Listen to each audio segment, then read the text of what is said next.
Well, hello everybody, and welcome to episode 3 of Monkey D. Luffy versus the World. I'm Reece. Woo! I'm Wesley. And we're covering the late great Baratie. Yes. Well, I'm gonna be honest, gang, referring to the audience we probably don't have, and maybe in the future we'll have, like in 10 years, they'll be like, wow, I can't believe they didn't think they'd have an audience. They're bigger than Joe Rogan now. Yeah. You're on fire, man. You're on fire. Basically, this was one of the most pleasant manga reading experiences I've ever had, let me tell you. This reread or the original read? Or both? Well, if you remember my lore, my lore for One Piece is I watched most of the first saga of the East Blue, of the first 50 episodes, which is about the first 100 chapters. I watched all that and then read from beyond there. So actually I've never read this part specifically. Oh, nice. Okay. But this was bringing me back all the way to high school when I first was going through One Piece, the anime. Because Baratie is the arc where I personally fell in love with One Piece. And it genuinely was, insane how hard the nostalgia hit me. That's awesome. We love stories like that. We love them. But seriously, I'm dying to know. I'm dying to know if you appreciated this as much as I did. I am very happy to report that I think I did enjoy it just as much as you. That's what I like to hear, man. I mean, after we finished recording episode 2, literally, I hit hang up on the Discord call and then laid in bed and read this arc in one go, and then went to bed. One go, more like One Piece. You know what I'm gonna say. Yeah, woo! But I'm glad to hear it. I did not do it in that quick succession, but I was hungry for it. I was looking forward to more One Piece, like it was an oasis in a desert. I was on a long trek, That's kind of topical, actually, if you think about it. It really is. It really is. It's thematic. Do you? Well, the very beginning is, frankly, one of the most charming chapters we've had, of Luffy and Usopp just fucking around on the ship, and exactly blowing up Johnny and Yosaku, and they hop on the ship, and we give them lime or whatever the hell. True. I just gotta triple check my report card to make sure that I did not include that. But oh my gosh, I actually did. My bad. I forgot. Oh my god. I actually put my favorite moments. There's something just genuinely so charming and entertaining about Usopp and Luffy giving that lime juice because of that scurvy. It was just, I don't know, man. It was so good. The Straw Hat dynamics really are something. There's a fucking black magic in Oda's pen when he's writing just these guys fucking around. True. It's I mean, the actual plot is wonderful, especially what we saw in this arc, but genuinely, I think I am most engaged in the story when it's just the Straw Hats talking or goofing around or going on some kind of mini side quests. I have been really enjoying those little moments. I mean, I said this last episode, but one of my favorite things about One Piece that no one ever talks about is the little in-between chapters where they're just sailing from island to island, and this was peak that. True. Agreed. And it was even important because we got to see the Straw Hat Jolly Roger is invented this episode. True. And we see Johnny and that other guy Yosaku, right? They make they continue to return throughout this arc too. So this was an interesting one because it did have genuine reason for being there besides just showing a little bit of an interlude, which is cool. I appreciate that. Yeah, no, that plot is advancing. It's great. True. I think that's how when even the funny silly moments that chapter have genuinely important stuff in it. That's how you know. Yeah, exactly. You're dealing with the GOAT. Writer's got some good writing chops. I think this was honestly of the arcs we've seen easily his best written arc. Is my hot take. I absolutely agree. My arc MVP, starting with our little report cards. Yes, sir. My arc MVP for this arc was Sanji. But I'd like to give an honorable mention silver medal to the GOAT Gin. Yes. Agreed. I remember specifically, like, the stuff between Sanji and Gin is, like, what completely hooked me on One Piece initially. Because I thought it was so, like, actually interesting and heartfelt and charming, and, like, every emotion that they feel, like, you totally get why they feel it and when they do. True. Like, I think Gin is a strangely, like, he's a very complete character. Yeah, that's great. That's a good way to put it. I mean, he literally has a complete arc. I mean, the arc ends with him literally just being like, all right, I'm going to go, like, walk 20 feet to the left and die. True. It's been a little bit surprising to me. I feel like some series have kind of this phenomenon where even the side characters get a bunch of merch and are talked about all the time. And as, you know, as somebody that's never experienced One Piece before, I have never seen any of these side characters in, like, any merch, any promos, or anything like that, but I think it's really interesting to see how much of the soul of the series is in these side characters. Because I don't know, like, from your perspective as a longer term fan, like, do other One Piece fans just kind of maybe ignore is too harsh, but, like, do people tend to turn a blind eye to these like smaller wholesome moments with side characters? Are you specifically referring to, like, Gin and Sanji, or, like, I'm referring, I guess I'm talking more like Gin, let's say like Kobe tier, you know, like these side characters that they aren't in the Straw Hats, you know, they're not even like the main villains or anything like that, but just some side characters that really flesh out like the flavor of this universe. I would say One Piece fans by and large really do love those small shitter side characters. The only problem is that One Piece and Oda specifically gets a lot better at making them as the series goes on. Oh, gotcha. Okay, that makes sense. Like, I mean, I'm someone who, like, probably likes Gin more than 99.99% of One Piece fans. Like, I love that guy. There is something to be said about how, like, One Piece has, like, 1,400 characters or something, like, absurd. Like, there are so many, like, random side characters with, like, one or two lines of dialogue, all the way up to, like, entire story arcs happening outside of the purview of the Straw Hats. And wow. There's honestly a really interesting phenomenon where East Blue, for all its strengths and weaknesses, I think a lot of the little side cast either, like, sinks or swims really hard, harder than most arcs. Mm-hmm. Like, obviously I can't really say who's going to be long-term important, but, like, Mihawk, for example. Mihawk's a character who's probably going to come back at some point. I do mention him in my predictions, actually, for a different reason, but I agree. He definitely seems like a guy that will come back. But, like, Gin is someone who basically no one in the entire fan base cares about and will never come up again in the entire manga. Fair enough. But he's great. Like, yeah, I love him. I think a strong story has more characters like that than not, you know? Yeah, absolutely. And once again, I don't take it, like, personally, because this is actually something I don't have beef with One Piece fans for. One Piece, like, fans love their, like, weird little shitter characters. I think it's, like, low-key a rite of passage to be like, oh yeah, this is my, like, Skrunkle pick. True. I do appreciate that. And honestly, Gin probably is my, like, obscure, like, not even, like, there's way more obscure characters. I mean, for example, do you remember the bit in this arc where there's a fly in Sanji's soup?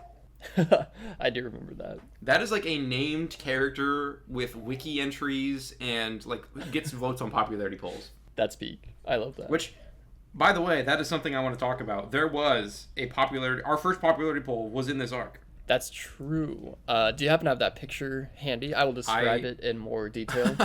I do indeed. Perfect. So, this is a funny thing to tackle this early on, but I will read you the top 11 most popular characters. Okay. So, Let me hear. This is 36,000 votes. Number 1, Monkey D. Luffy. The GOAT. With 8,000 votes. Number 2, Roronoa Zolo with 7,200. Okay. Number 3, I've seen it so far. Yeah, red-haired Shanks with 5,800. I think Shanks is maybe a little bit surprising to be that high, but I understand. He's very cool. Number 4 is Sanji. Wow. Which, getting honestly, this is shocking. In so early. Yeah, I know. Yeah, this is, like, before he joined the crew or anything. Like, this happened basically right after, I have, like, the screenshots, and, like, this happened right before he, like, kind of, like, sides with Sanji, like Gin does. So, like, this is like, Sanji is still, like, in the thick of it. Wow. Interesting. Number 5 is Nami. Okay. Okay. Number 6 is Ben Beckman, who's Shanks' right-hand man. He's like kind of not important at all at this point. It's very weird that he's this high. Yeah, that's I guess I'm curious to see who's below him because that does seem pretty high. Number 7 is Buggy the Clown. Wow. So Number 8 is Usopp. Okay.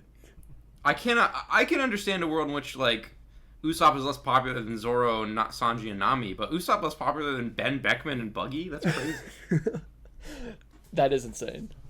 Wow. And then number 9 is Captain Kuro, and number 10 is Kuina. Wow. People were and then I mean really people were really voting for their weird Scrunkle picks, I guess. And then for what it's worth, number 11 is Gin, who honestly low-key should have been known, and he should have beat Kuina. Gin is awesome. That's true. I agree. I'm looking for any really funny other like polls. The 20th place goes to the Meow Band brothers. The two like weirdos from the last arc.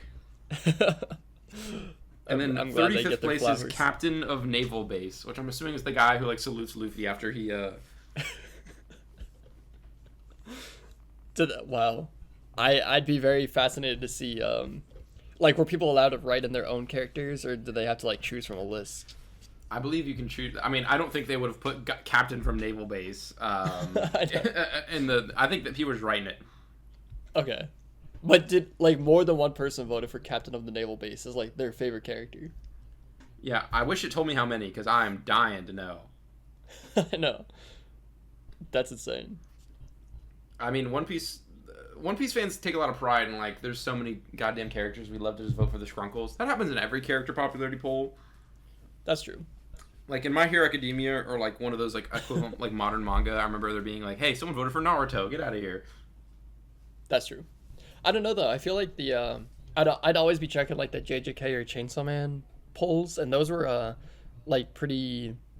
You know, I didn't always agree with it, but there's like not a lot of Scrunkle picks on there. I guess it's less characters maybe, but Kobeni's car is on the top 10. That's true. So, but Kobeni's car is pretty iconic. It's not like there's no. It's true. That is also true. I know what you mean though. I had a very interesting conversation with a friend this weekend who said that Chainsaw Man's female characters were like basic, and I was like, what? That's an opinion you won't hear very often. Ever. I've never heard that opinion in my entire life. You have to be insane to think that. Do they have any evidence to back up that claim? No, I kept asking them to describe it, and they were like, well, you know, you look at like Makima and Power and Kobeni, and I'm like, and they're just like so basic, and I'm like, what are you talking about? What the fuck are you saying? I'm also laughing because he said, you asked your friend if he could describe it. Can you describe it very silly. Back on topic to fucking One Piece, because we keep getting distracted. That's true. Yeah. My honest, we were talking about arc MVPs. It really is as simple as like, for me at least, Sanji gets introduced to this arc, and he's a very sweet boy, and I love him dearly. True. If I can be, obviously I want to avoid polluting your opinion, so I don't want to like. I mean, you know, you're a strong, independent woman. You don't need no man to tell you what your opinion is. I believe that we can disagree on things. That's true. My personal favorite Straw Hat is Sanji. Oh wow. Okay. I'm a Sanji head. He definitely seems up your alley. I can definitely see that. I think it low-key might be in part to the fact that just because this is the arc where One Piece really clicked for me, so like a lot of my like love of One Piece in a way kind of gets filtered through that. That makes sense. But honestly, I think it's just as simple as like, I think he's cool and I think he's very emotionally resonant. I agree. I think I was actually kind of shocked at how powerful his backstory and some of the directions his character goes this arc. They're great. I was very impressed by how good they were. I agree. I mean, I think his backstory of all the ones we've seen was definitely the most like fully formed. I agree. And I really like how it's very much reflected in who he is a lot more. Like he's someone who, because of the intense struggle he went through, is very kind and looks out for other people. True. Like Zoro not wanting to lose to a girl and then having that girl die hasn't really come up yet in his character. That's true. But like, well, it came up a little bit with Mr. Mihawk, you know. That's true. Which we will need to get into because even though this is Sanji's arc, Zoro really does get an amazing moment. He really does. Everybody does except Usopp and Nami. But we'll get more into that later, I think. Well, too, they do like leave, so it's not like their fault.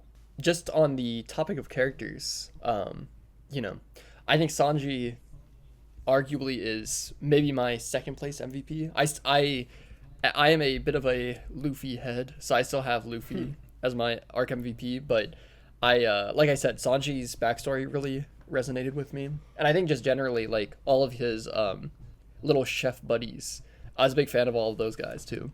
I was gonna say that's like a really colorful little band of weirdos. It's like the other chefs at the Baratie. True. I think what was the guy's name? Like the Popeye guy with the big arms. Yeah, he was. Oh God, what is his name? I know exactly what you're talking about. He's funny. He's really funny. Patty. It's Patty. Yes. True. It's a very SpongeBob name. That's why it was standing out to me. Arg, I knew his name was familiar when it was Mr. Krabs. True. Plankton. Mr. Krabs, Plankton, SpongeBob. I haven't said what their species is yet, but you know what show they're from. But yeah, I was just gonna say that the way that Sanji interacts with those other pirates does a lot to characterize him well. I mean, his little introduction scene is him beating up that random Navy guy. True. That is really cool. I like, I don't know. I just like that all these characters have really strong personalities. I think that's something that really clicked with me with Nami and Usopp especially, was that, like, we're getting their full character, like, right from the get-go. And I definitely felt that with Mr. Sanji as well. It was a very effective intro for him, not only to, like, beat up the random, like, I think his name was, like, Iron Body or whatever the hell. Yeah. And, like, hit on his girlfriend, but also what my favorite moment of the entire arc was, which is that scene of Gin getting kicked out and Sanji just immediately goes and like hands him a plate of food and is like, eat. I know. That's so good. I think that entire sequence, it really like warms you up that like Sanji's a good guy. Like it, and I think even if his backstory hadn't been in that very specific way of like tragedy, I think Sanji still is like the type of person who like looks out for other people like that. Yeah, I definitely agree.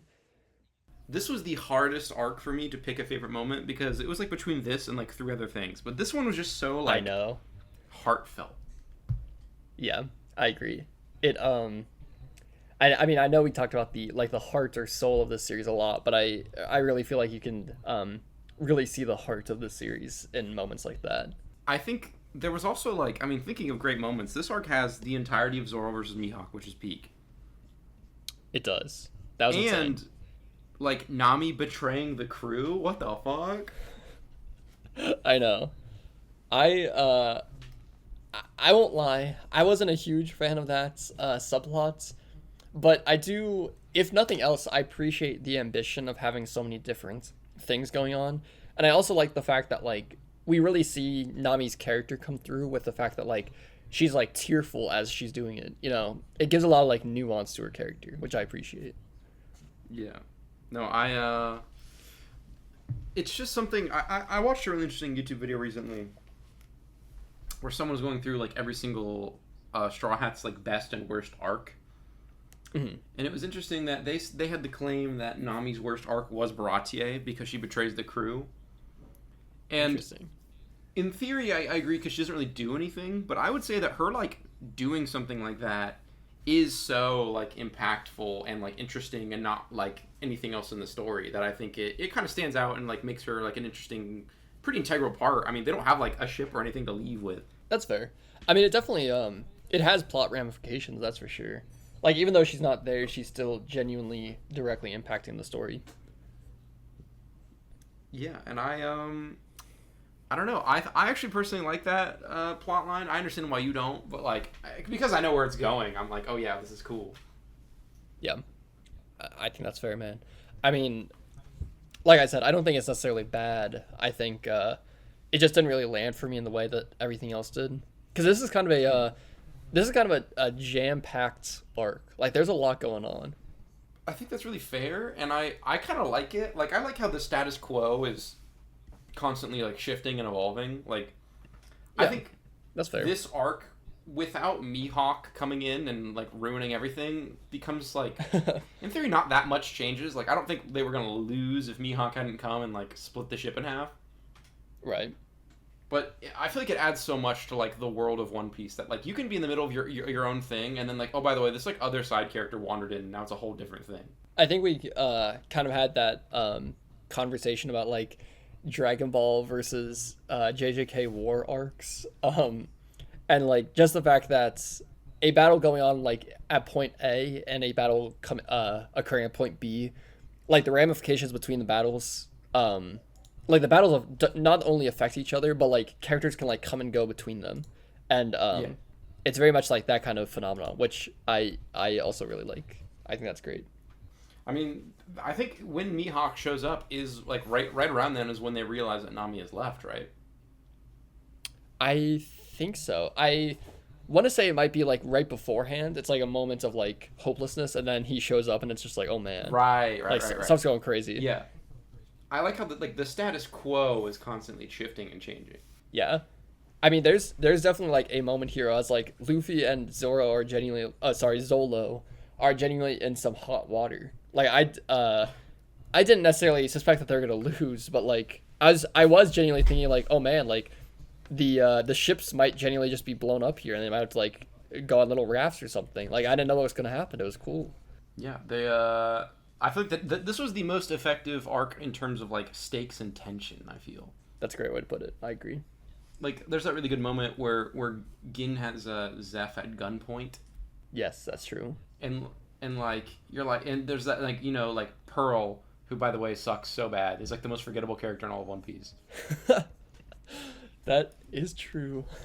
that is my, I think it's genuinely on my report card for, like, worst moments. I think that Pearl is, like, not Don Krieg is, like, the worst main villain in all of One Piece, and then he's got his, like, subordinate is the worst character in all of One Piece. I agree. We'll definitely have to talk about Don Krieg in more detail. He, like, I think him, like, I understand him being, like, shitty and shallow is, like, the point, but God, it's just not interesting at all. Yeah. I don't know. Were you a Don Krieg head? What was your opinion of him? I was not a Don Krieg head. Funnily enough, my arc MVP picture I used was of Luffy smashing Don Krieg to smithereens, because, like, he is very satisfying to watch defeats, and I think that's, like, by design. But, like, I can't say much more than that. I think it's very weird that, like, he has the whole thing about how he's gonna, like, gas the ships, and then instead he shows, like, he has, like, a striking scorpion weapon instead, so he shoots that first, but then he still ends up, like, gassing them anyways. Like, I'm not saying that's bad. I just thought it was, like, a funny subplot. It felt very clunky. I totally forgot that happened, because I was thinking back, and he goes, I'm gonna fire my gas gun, and I'm like, I remember when that happens, and then it was shurikens, and I was like, oh, he faked me out. Someone with omnipotent knowledge on this situation. Exactly. And then I think that would have been funny on its own, but then the fact that he still used the gas, like, 5 chapters later, just really added to the comedy for me. But, like, you know, once again, One Piece has that goofiness, so I didn't really mind it, but it just goes to show for me that Don Krieg is, like, I don't know, man. He's definitely not going down as, like, the peak villain of early One Piece, at least for me. No, I don't think he's going to be anyone's favorite anything. I think, and once again, I know it's a little intentional that he just sucks. I mean, like, I think it's supposed to be a pretty intentional contrast that Don Krieg is like, yes, I have diamond armor and Durasteel chestplate and chainmail leggings and wooden sword.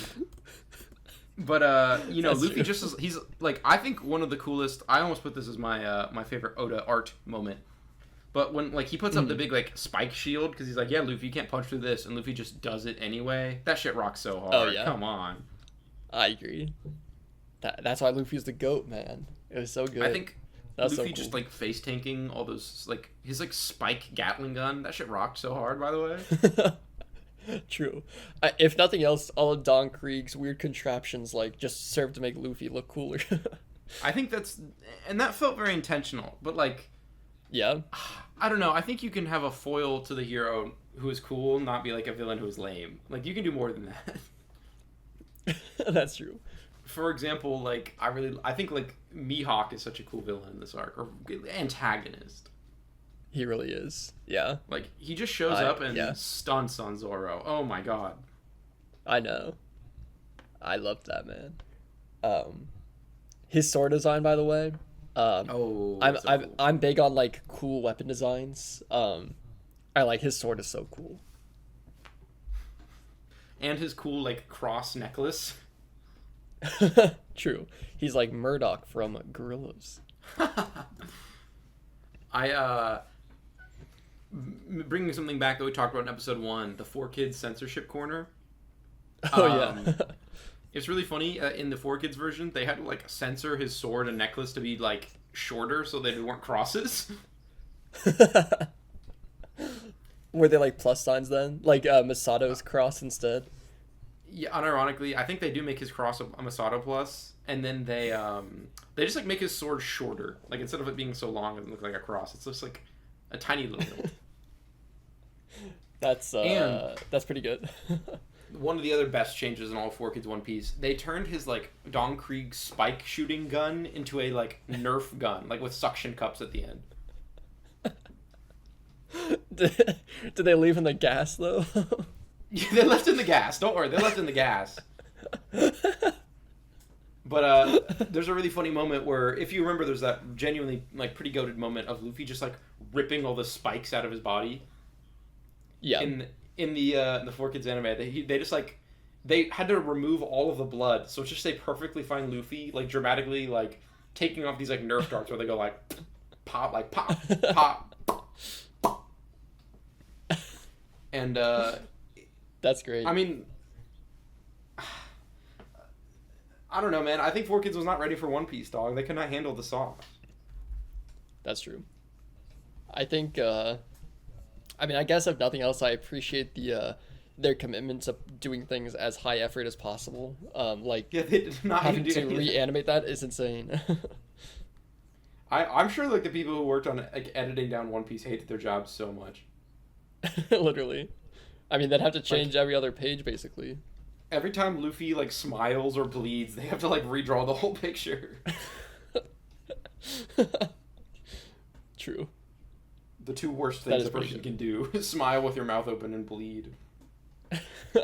True. Kids, maybe the problem with kids these days is that they see too many people smiling and bleeding, you know? That's all Fortnite is, man. Smiling and bleeding. That's at least the way we play Fortnite. Oh yeah. That's all I see while we play. Smiles and blood, man. And goodness. True. This Reece, this reminds me of a story I've got to tell you about off air. Okay. What an odd thing to say. Regardless, not to change the subject, but I've been dying to talk about this. Can I talk about my art appreciation? Please, and describe it in great detail. I will. So my art appreciation was a 2-page spread. It was the Don Krieg ship. Do they name Don Krieg ship, by the way? I'm sure it has a name, but fuck if I could tell you. I'll look it up right now as you tell this wonderful story. Thank you. It's Don Krieg's ship coming in and just smashing right into the Baratie. There's some like a big crash symbol on the left-hand side and then a big boom in the right-hand corner, bottom right-hand corner. But man, like I was genuinely just blown away by the amount of detail. Like every single layer of Don Krieg's ship is drawn, all the nets, all the line work, and the Baratie is still as detailed, just so tiny in comparison to Don Krieg's huge ship. Like it's an insane it's an insane spread. Like I genuinely get a poster of this on my wall. It's so cool. I think it's maybe the first true art flex from Oda. Like this shit had to take like all day. I know. It's so good. I just kept going back and looking at it because, like, man, it's so cool. I think it helps that the Baratie and Dawn Creek ship both have great designs as well. Do you get why the Baratie has, like, the $500 Lego piece now? The Lego set? Dude, I want it so bad. And it comes with the Mihawk minifigure, and it looks so good. Oh, yeah. I don't know if you've seen it, but I have. We honestly might need to do a tier list of them because some of the One Piece Legos are peak, and some of them are very bad. I think at this point we've experienced enough of the story that we know that we've seen like everything, right? Actually, maybe there's one more. You're missing one. Okay. So we'll do a filler arc episode after that, whenever that arc is. I don't know if it's the next one or if it's later, but the Baratie is a peak set. Okay. The very next arc is where the One Piece live action ends. Is after next arc. Oh, okay, interesting. But this is not. So East Blue is like the first saga, if I'm understanding that correct. Yes. Basically, so they actually get into this a little bit. This arc, don't they? Yeah, they're talking about how it's like the basically like the two hemispheres are also split in half, and then like those 4 quadrants of the Earth each have a different sea. I might be misunderstanding that a little bit, but just like the different seas. And I'm supposing that all of the events in the first saga all take place in the same sea, I'd imagine. Yeah, we are in. So the world is divided by the red line, that giant line between the oceans. Yeah. You got the North Blue, South Blue, East Blue, West Blue, and I don't remember exactly how it works, but basically, like, in between the oceans is the Grand Line, which is, like, where all the cool guys go. True. That's like, trying to think of, like, the real world. That's like Cleveland, Ohio, or maybe, LeBron James. It's, wherever the Lakers play. I forget. I apologize for that blasphemous statement, but sorry to all our Lakers heads out there. Yeah, wherever the Lakers play, that's like the do you mean Grand Los Line Angeles? of the U.S. Is it the LA Lakers? Yes, I thought you meant like what stadium. I was like, I don't know. Well, I don't know that either. Are you serious? It's the LA Lakers. Yeah, it's the Los Angeles Lakers. What do you mean? Why is that shocking to you? I don't know. I feel like there's a 50% chance that you're pulling my leg right now. I'm not pulling your leg. It's the Los Angeles Lakers. Yes. Where did you think it was? As the kids say, La Lakers. Okay, I just looked it up. I guess I'll tell you what my issue was. I think I'm thinking about like the Laker girls lunch dates, and I think on that I've looked at those images a lot, and I think on those things it doesn't say LA as clearly, so I just associate it with like Carl's Jr. or whatever that restaurant is.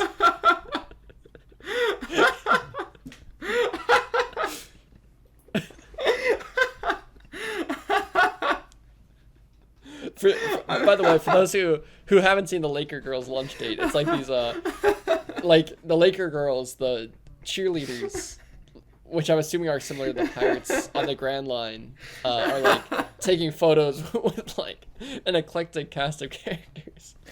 Editor, can you flash an image on screen while we're talking about this? I'm like crying. I'm gonna cry with laughter. My stomach hurts because there's so many layers to why that's funny. First of all, because you got to rope in the Lakers girl lunch date, which is the funniest event, the funniest single venue in history.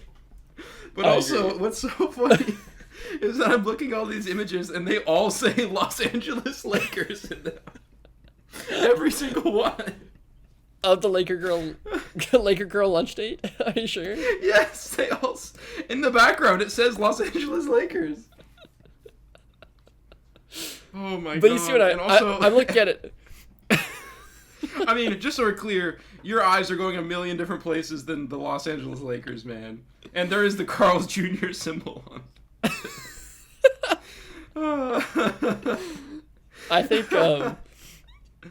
think my issue was, yeah, I think I was just so drawn to like the main attraction here that it was hard for me to process what was in the background. Yeah, well, sorry, we were talking about the geography of One Piece. Yes. But yeah, the Grand Line is where all the like OGs hang out. The four C's are much more tame. Yeah. It is actually eventually revealed, this is like a minor spoiler, that the East Blue is like the weakest, babiest location on Earth. So this would be like, what's the worst team in the NBA? I don't know. Fucking, there's probably like, if it's that bad, we've never even heard of it. I'm just gonna look up worst team in the NBA. It's like I feel like I used to know this at one point. It's like the Detroit. Is it the Detroit? What is it? The Detroit. I just like saying Detroit. I think that's part of the problem. You just like saying it's the Charlotte Bobcats. I'm the worst regular season winning percentage of all time, which is 7 wins, 59 losses. That's pretty bad. We're going against the Charlotte Bobcats right now. Well, I just want to point out that I'm looking at this article, and my article lists the Detroit Pistons as being the worst. Okay, well, you're the fucking basketball expert, and you don't even know where the goddamn Lakers play. Luffy, they had a One Piece night at a Lakers game. Like, recently. I remember that now. I remember that. And they had a One Piece night at the other LA, the baseball guys, the other ones. The LA, the baseball team, the Dodgers. Yeah, with GOAT Shohei Ohtani. Is it that? I think it is the Dodgers, right? Yeah. Yeah, I'm pretty sure. They also had a VTuber night, but we don't talk about that. I mean, we can talk about that. But maybe... that's like the weeaboo version of like Lakers girl luncheon. If only there's pictures of like I can't remember any VTuber name right now. I can remember one, but I'm not gonna say it to avoid invoking the wrath of VTuber fans. You can message it on the little Discord chats. This could be another off-air conversation. You know what? No, I'm gonna. I remember there was that one image of the shark one throwing a baseball, and I was just like, "This is really." I mean, I don't know. Maybe I still am going by like that deep dark voice in me, but I think it's like a little cringe to go to a baseball game just look at anime girls. I don't know. I suppose you can do that at home. Oh, you can do that in the privacy of your own home. That's true. There's also that the pink one. Is that the one who raps? You know what's crazy? I swear to God this is true. The white VTuber, like American, not Japanese speaking VTuber, I think did an like opening for One Piece. Wow. So I don't know why it took so long for me to process that. Not an opening. She did a like PV, like one of those like manga like volume releases. Oh, that's so cool. She did a Japanese rap for One Piece Volume 106. Wow, that's pretty cool. And it's not that cool actually. It's kind of uncool. I mean, to each their own. I was just gonna say personally, I don't think it's that cool either, but.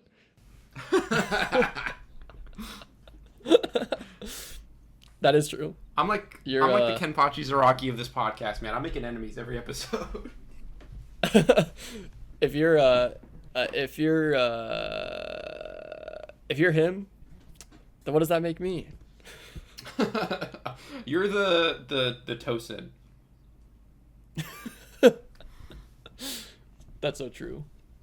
I understand where you're coming from. We'll save that for the Bleach episode of Ichigo D. Luffy versus the world. Check out that episode on wherever you stream your podcast. Check out that on OnlyFans, because you're our OnlyFans, right, guys? You'll be surprised by I just closed. Let's just say you're gonna see how far we can stretch on just like Monkey D. Luffy. That was good. He is a stretchy guy. I just closed all those tabs and I'm back to the fucking thing we were talking about like 20 minutes ago, which is what the hell is the name of Don Krieg's ship, which is the Dreadnought Saber. That is a cool name. I won't lie. Oh, can I tell you the funniest thing I've ever heard that I'm looking at right now? Please do. Someone on DeviantArt made a. They were pitching a. I don't know how to pitch this the funniest way I can. Someone on DeviantArt was trying to put Don Krieg into Marvel vs. Capcom 3. Please send that to me if possible. I will. Oh my god, he wrote fucking like intros for every character. That's so good. Versus Ghost Rider. No one can judge the future, King of Pirates. Oh my god. Oh my god. Oh my god. Oh my god. Oh my god. This is so... Versus Virgil. Fool, let me show you what true power is. That's hard. I'm imagining level 3 X Factor Don Krieg using like his poison gas grenade against Ghost Rider.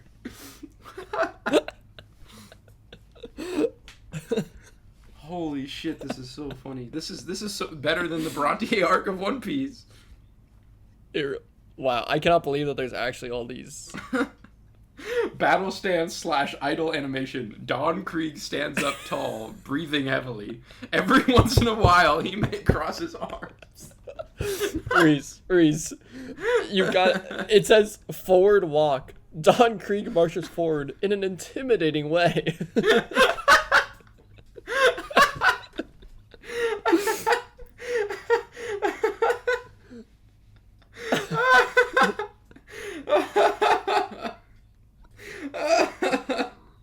Oh, they actually cooked with the Iron Man one.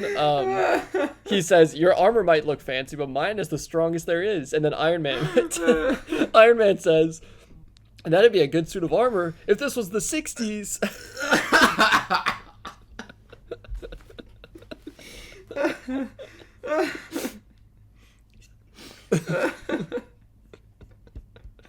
I don't know if this... Hold on, they have a theme song that we definitely can't play. Oh my god.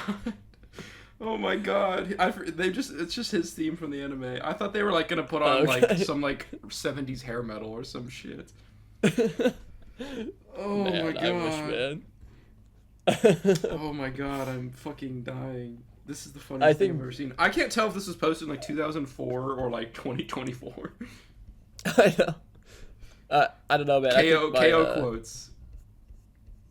Please read them, please. KO. He's got two. Standing KO. This cannot be. Aerial KO. Damn.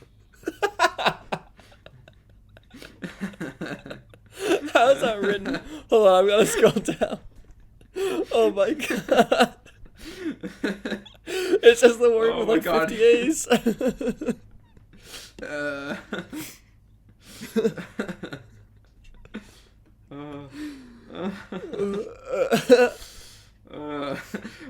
This is his victory quote when he loses to Ghost Rider. All pirates are heartless scumbags.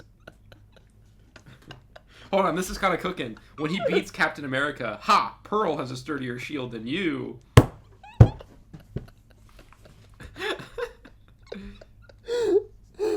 Dude, what the fuck? Magneto's win quote against Don Krieg is, "You're fighting against me is like a snowflake standing against a wildfire." What the fuck are you talking about?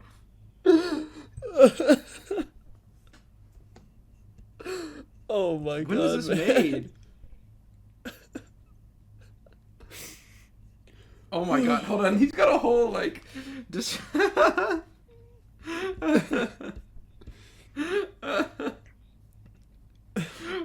Oh my god. Sorry, he's got a whole, like intro for why he did this. He's like, well. I bet this is a surprise, isn't it?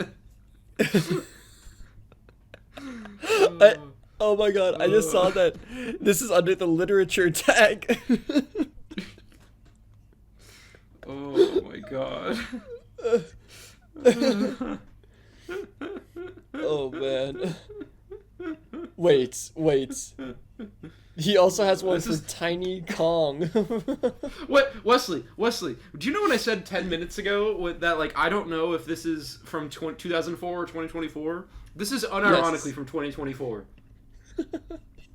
Someone last year was like, dude, what if fucking Don Krieg was in Ultimate Marvel vs. 3? What the fuck? What?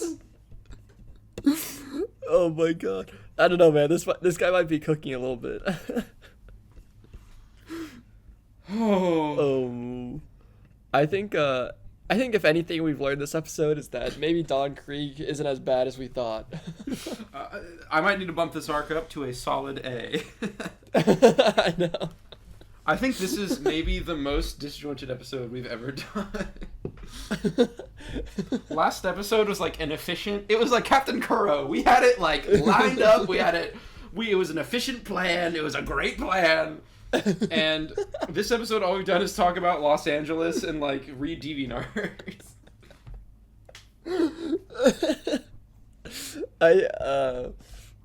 It's life imitates art, man. Like this arc had a lot going on, so this episode has to have a lot going on. Jesus Christ! Oh my god. I feel bad. I'm not trying to like drag this in too strongly, but I feel like there's one ultimate point that I had to make about this arc, but I cannot remember what it was. Fair enough. I feel like I thought this was gonna be a really wholesome, emotional episode, and then it turned out to just be a barrel of laughs. This is it's like Mihawk coming aboard. Like you never know what's gonna happen. Mihawk was the guy who wanted Don Krieg in MVC3. That guy just disrupted our whole flow, man. Exactly, man. Do you want to run through the predictions / new thoughts / complaints? Oh yeah. We gotta get back to the like one bone of structure in this skeleton. That's true. Skid Row, like LA. That's the boss area for the Grand Line. That's where we're gonna find Shank's dog. I hope not. So, what are your predictions? I was like, I'm so glad that my predictions are going to bring more structure, and then my first sentence is, so many characters will return in all caps. In all caps. Yeah. But I think that's true. Which characters will return? Not Don Krieg. I'm thinking. Okay. Here's one of my crazy out there pitches. I think the Baratie as a vessel will return, and then we'll see like the chefs. Interesting. Again. I think we'll definitely see Mihawk again. As a side note for Mihawk, I mentioned that Don Krieg has like a throwaway line where like Mihawk is so strong he must have the devil fruits, but I don't think he does. I think like the guys on the Grand Line are just like built different. I don't think Mihawk has a devil fruits. Maybe Don Krieg was right, but as we've seen in this episode, Don Krieg he's an erratic guy, so we don't know. It could be correct, it could be wrong. Who's to say? But yeah, what a great way to pitch it. yeah. My reflections are, which is crazy because I think we're reflecting on an arc we did not talk enough about. But this really is where I fell in love with One Piece. I think a lot of what I love about One Piece is really in this arc, which is the heart. I think if I were to pick one thing about One Piece that I really truly love, it is like the emotional heart this story has. Not the great world building, not the great like fights. It's the emotions, and it's the emotions these characters feel and share with each other. I think that's very true, man. And I was very caught off guard because I feel like I was excited to get into this arc because I was like, oh yeah, it's like my goat Sanji's here, and we get to see Mihawk versus Zoro, and I don't know. I think it was just really everything. Like, I do not remember Gin like loving him as much as I did, but like, damn, I was like, holy fuck, I love Gin. I know. He was a cool character, man. What I meant to say was in my report card is that all the emotional beats landed, but I accidentally typed emotional beast, which is really funny. True. Don Krieg really is like the Mr. Beast of pirates. If you think about it. He was like, what's up, Baratie? I am giving you a challenge of surviving my gas attack for 72 hours or everyone dies. Or you get $1 million. I hope somebody on DeviantArt under the literature tag writes like, what if Don Krieg was in Beast Games? And then they were like, you can't leave the circle. And he's like, gas bomb, go. It's like another Mr. Beast One Piece. What the fuck is this? Yes. Oh my god, there's the first thing that shows up is like, who is the Mr. Beast of One Piece? Do they say Don Krieg? No, they don't. No, they do not. Can we just for a moment reflect on the fact that one of his death screens was just damn Mr. Beast meets Luffy? Hold on, I'm sending you a really shitty screenshot that won't come across on an audio format known as a podcast at all. Don't worry, I'll describe it.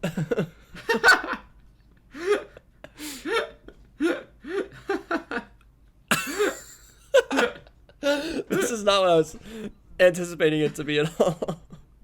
So it's like a picture of anime Mr. Beast that looks nothing like him at all. It looks like the guy from Rent a Girlfriend or something like that, and he's like holding a fork, and then a like horrible AI Luffy thing is like sitting next to him. Someone worked really hard on this, man. Someone worked really hard on this. I'm watching the animation right now. That's really bad. Oh man, we might have to cut this section out. This is really mean. Is it AI? No, worse. It's earnest. It's very earnest. Can you send me a link to enjoying our off-air chat? Can I read you the description to this video? Please do. Star emoji. When Mr. Beast meets Luffy from One Piece! ! Star emoji. Imagine the excitement when the legendary YouTuber Mr. Beast crosses path with the iconic anime hero Luffy! Smiley face emoji. The moment starts with a curious question. Why does that guy look so familiar? And a playful challenge, comma, how about you prove it? As Luffy takes on the challenge of eating an entire meal.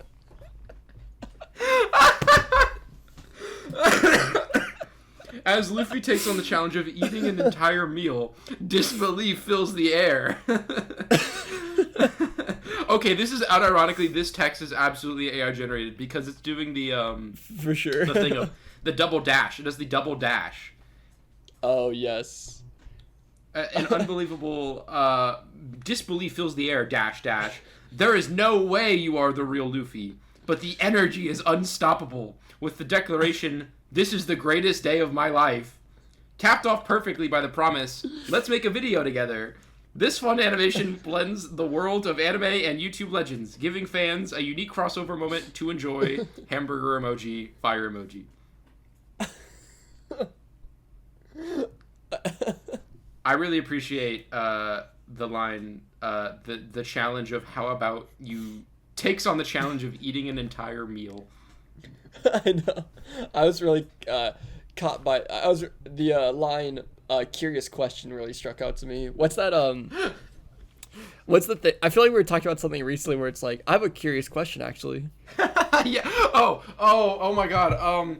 What was it? Oh my God. It was like. It was from the question. Honestly. Yes, it was from the Sonic versus Shadow Yes. race thing.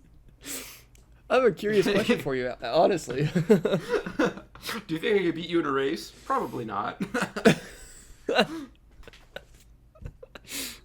Oh my God, dude. I think it's really cool that Mr. Beast is just like a cool like letter of shame. It's like, oh, you like Mr. Beast? Like, oh, I'm sorry. True. Once again, I'm making a lot of enemies this episode. That's what we're all about, man. I think we should make a new podcast where it's evil Mr. Beast, and it's just us actually doing good things out of the kindness of our hearts. Like, we like actually help a homeless guy off the streets instead of like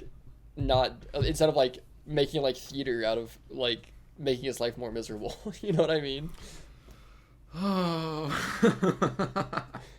I'm glad we have 0 viewers because we're gonna get in trouble for this one.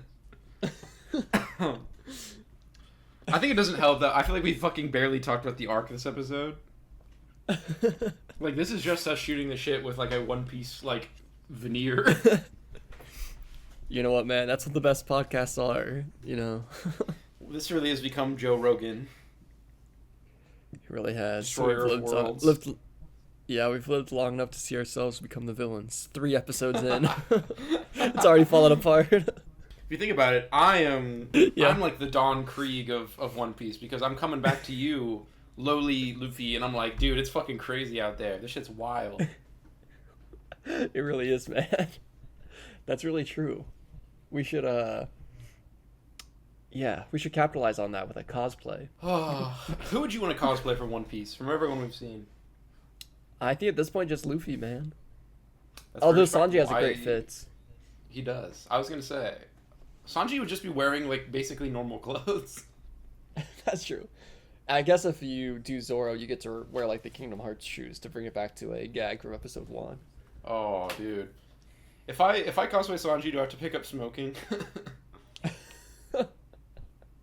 It's like method acting, method cosplaying. Method cosplaying. Dude, I better not ever get onto anyone with a damn heroin addiction, I tell you what. That's really real, man. Something we didn't talk about in my report card, by the way, is my Oda art appreciation. Mm-hmm. I picked a really cool panel of when Pearl goes fire mode, ? Like, lol bow. There's a really cool thing of Luffy and Sanji, like, backflipping away, but it does like a weird, like, fisheye lens. It's really cool. Oh, true. I agree. Oda was really giving it his all with the arts in this arc. It's insane, I think honestly. this was probably the hardest it was to pick my favorite art, was this art so far. Yeah, I agree. Can I ask you a curious question, honestly? Yes, of course. Would you be down to go over the complaints department? Yes, I would. But honestly, I feel like I kind of weave mine in naturally, not to be a flex. I feel pretty similarly.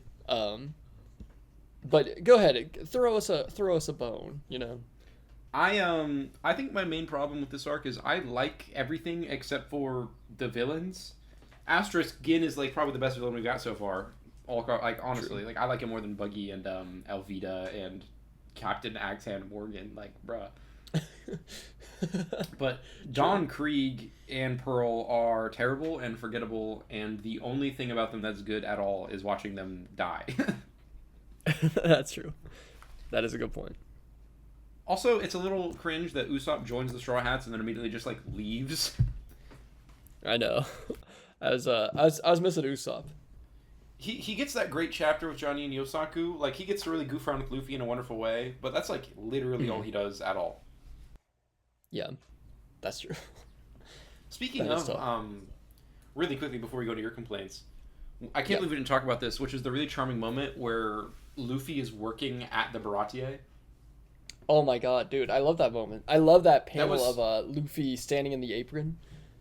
Yes. It's so good. The maybe the single like funniest gag One Piece has done so far is when Luffy puts a booger in Zoro's drink. Like, oh my god, yes. And then Zoro like pretends to almost drink it and then like forces it down Luffy's throat. That shit was genuinely that was fantastic. I agree.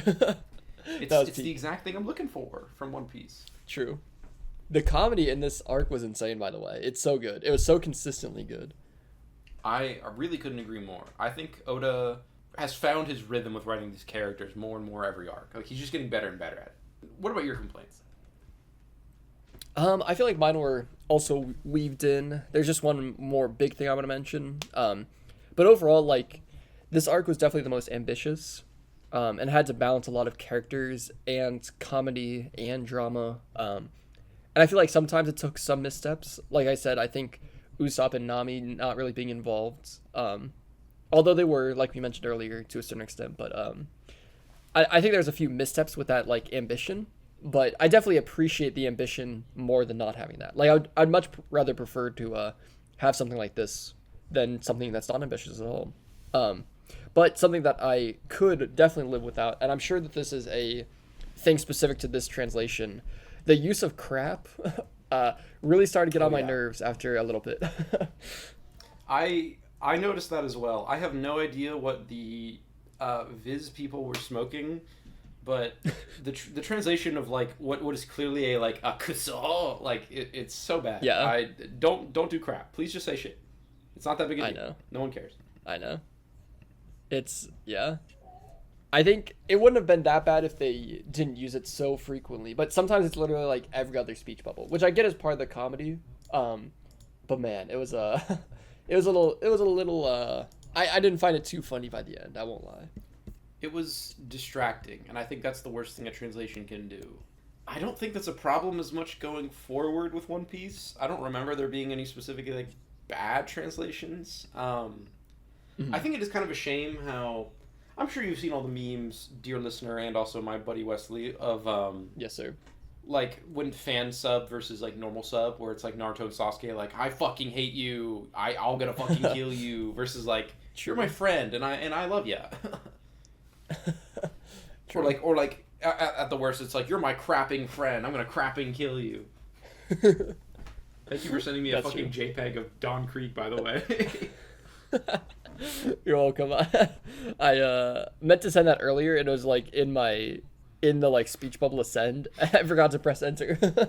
But yeah, I know what you mean. Speaking of another anime that's relevant right now, Jujutsu Kaisen. Yes. One of my favorite lines, or like one of my favorite translation decisions, because I don't know if you know this about Japanese, but there's only one swear word. Interesting. Did you not know this? Is this new information? I actually did not know that. That is new information. Basically, let me give you the rundown. Let me give you the skinny. In Japan, there's only 1.5 swear words, which is kuso, which means shit, and kusotare, which means shithole. It's like like shit, asshole. That's like all they got. Yeah. And I think like you've heard like yaro, like bastard, or like you can be like rude, but like in the traditional term of like swear word, like there's no like equivalent to like any of our other like like fuck or whatever. But there's a really interesting thing where even though kuso just means shit literally, it sort of has a different cultural context depending on like when it's used. For example, if you hear like a 2-year-old say it, they're just saying like poopy. But if you're like in an intense like death match, like grimy, like if you were like in a grindhouse film and you said like kuso, it would be like fuck. Yeah. Like it's the same word, but in because of context, it's like edge is interpreted differently. That's so interesting. And it definitely is hard for a translator going from like, do I literally translate as a shit, or I don't remember what exactly Yuji says in Japanese to Mahito when he's like about to kill him. Bringing this back to JJK. Oh, yeah. But the fan translation is like, I'll fucking kill you. But I think the True. official viz is like, I'll beat the crap out of you, and it's not the same. That's true. And there's even the interesting thing of I don't even think they even say the word kuso in what he says. Like I think he just says like, I'm gonna beat you up. But like there's the angry context and like his like do or die attitude.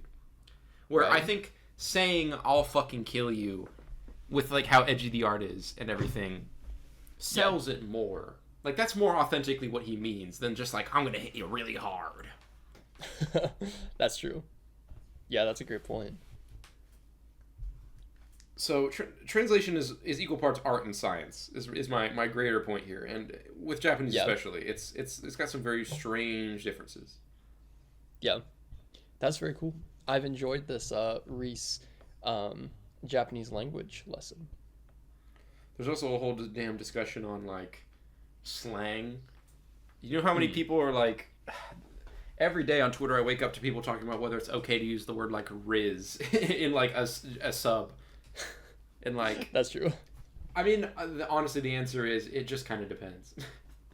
Yeah, exactly. A lot of nuance for the record sure. though. For the record though, I'd usually say, don't use it. Right.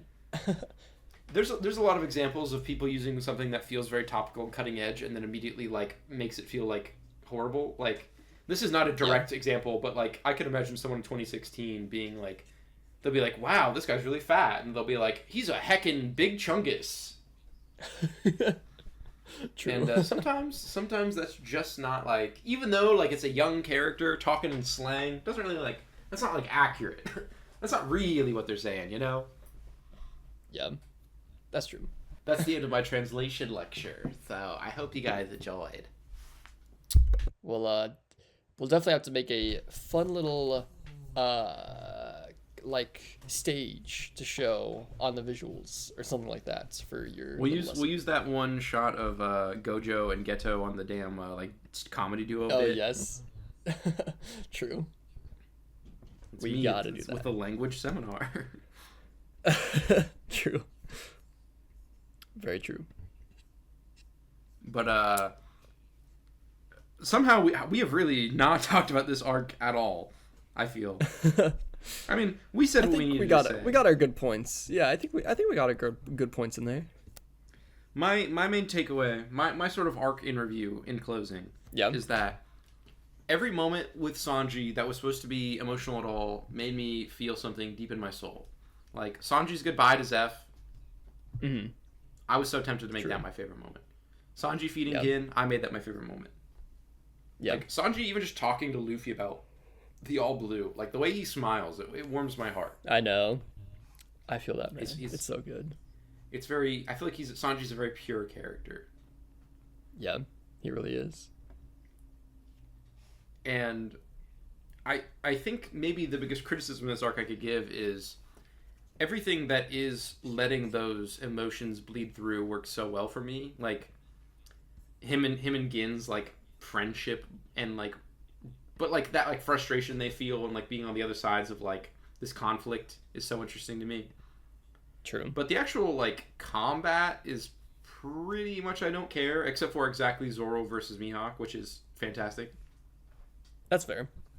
And I think, as you were saying, this arc is ambitious, but I think that ambition does lead to some problems. Yeah, I agree. I think we're on the same page for this arc. It's a very fine one. I feel like we really hit some peak with this. I think my only other takeaway is that I do agree generally that the combat isn't great, but besides Mihawk and Zoro, of course. But I do think that Luffy beating Don Krieg is also pretty good, and I think there are. I mean, I don't know, man. I hate to be like I just agree, but like I think all the small moments of this one really sell what makes it so good. And I guess bringing us into the final stretch, I thought it was interesting to note that this was my highest rated arc yet at my final arc rating of B+. That's awesome to hear. You went back to an A-. I think I felt like I just needed to be a little bit more conservative with my scores. For sure. I thought this was very good. Don't get me wrong. I think if I gave the previous arc a higher score, I think the thing that I appreciated about it was just the focus, the fact that we're so finely tuned on like the core four characters. I think is what bumped it up a little bit higher. Once again, though, I really appreciate the ambition, but I do kind of hope that like our central cast still gets to shine through even through that ambition, you know? Yeah. So you're saying that Syrup Village is your current GOAT arc?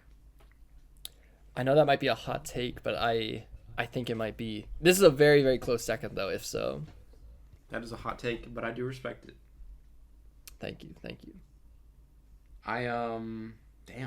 This was a globe-trotting adventure of an episode.